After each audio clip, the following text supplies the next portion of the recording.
त्यो चाहिँ यस्तो भएको बाबु किनकि हाम्रो पहिला एउटा होटल थियो मैले दिनमा 3 ठाउँमा काम गर्दै भ्याउने थिएन मैले होटलमा पनि टाइम दिइराखेको थिएँ त्यति बेला एलेक्स सानै थियो त्यही 13-14-15 महिनाकै थियो अब उसलाई चाहिँ त्यहाँ बस्दाखेरि अब गेस्टलाई पनि डिस्टर्ब हुने बच्चा लिएर काम गर्न पनि नमिल्ने अनि तिमी जाऊ कोठामा गएर बस बच्चा लिएर एक्लै बढी भयो है अनि सन्तोष बिहान 4 बजी उठेर पानीको गाडी लिएर हिँड्थ्यो पानीको गाडी चलाउँथ्यो म होटलमै बिजी हुने बेलुका 5 बजी फेरि काममा जाने फेरि उ गर्ने त्यस्तो हामी बिजी भयौँ क्या बिजी हुँदा चाहिँ ऊ चाहिँ अरू केटाहरूसँग बोल्दै रहेछ क्या त्यहीँबाट यस्तो भयो थियो क्या दाइ कस्तो भयो थियो भने म बिहान 5 बजी गाडी चलाउन गएको थिएँ अनि दिनभरि काम गरियो अनि त्यसपछि चाहिँ म सिधै साथीको कोठामा गएँ क्या साथीको कोठामा गएपछि सुजन भन्ने साथीले चाहिँ उयो त तेरो उडे नि साथी भनेर यार मेरै हो नि अहिले साइले भन्दै बोल्दै बसिरहेको रहेछ ऊ आफ्नै साथीसँग तिम्रो साथीसँग नै अर्कै अब भ्युअर्सहरू त्यहाँ अब टिकटक लाइभमा आउने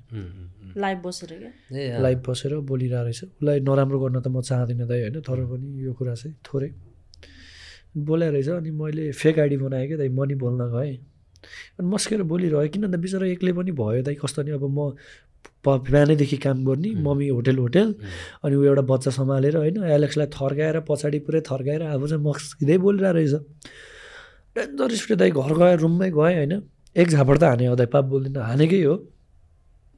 अनि भोलिपल्ट फकाएँ दाइ फकाएँ अब कस्तो नि माया लाग्दो रहेछ क्या दाइ अब त्यही लाइभमा बोलाए मात्र हो भने कन्सा गएको हो र होइन जिस्केर बोल्दैन के नै हुन्छ र भन्ने भयो म माइत जान्छु 3 दिनलाई म जान्दिनँ भने भन्छु जाउँ त भने अनि एलेक्सलाई छोडेर गयो डाउट त हुने कुरा भएन जाने होला घर आउँछ होला भन्ने भयो नि त त्यहाँ बस्दा सासु मम्मीलाई 3 दिनपछि सासु दिदी र मम्मीलाई फोन गरेपछि त नितु त छैन कोसँग गयो भन्छ नितु होइन पागल नितु भन्दा सरी ऊ चाहिँ अर्को जुन पहिला श्रीमती थियो म नाम चाहिँ लिँदिनँ ऊ त छैन गयो भनिदियो क्या दाइ अबे लमा त्यस्तो राम्रो कुरा गरेर गएको मान्छे कसरी भागी एक्कासी भन्ने भयो क्या दाइ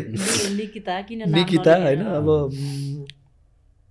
अचम्म भयो क्या दाइ यस्तो उसले मात्र कोसिस नगरेर मैले पनि गरेको बाबुको मुख हेरेर मैले त्यो पीडा भोगिराखेको मान्छे भएर उसलाई त नराम्रो तालले त पठाएकै होइन क्या बाबु यति बुझ्ने मान्छे र व्यवहारिक मान्छेले जति एक्लै भयो नि जे भयो नि त्यस्तोपट्टि चाहिँ जाँदैन क्या कस्तो नि श्रीमती हो उसले पनि मलाई माया नगरेको होइन त्यो बेला गरेको थियो किन त गल्ती कहिले पनि एकरो हुँदैन दोहोरै हुन्छ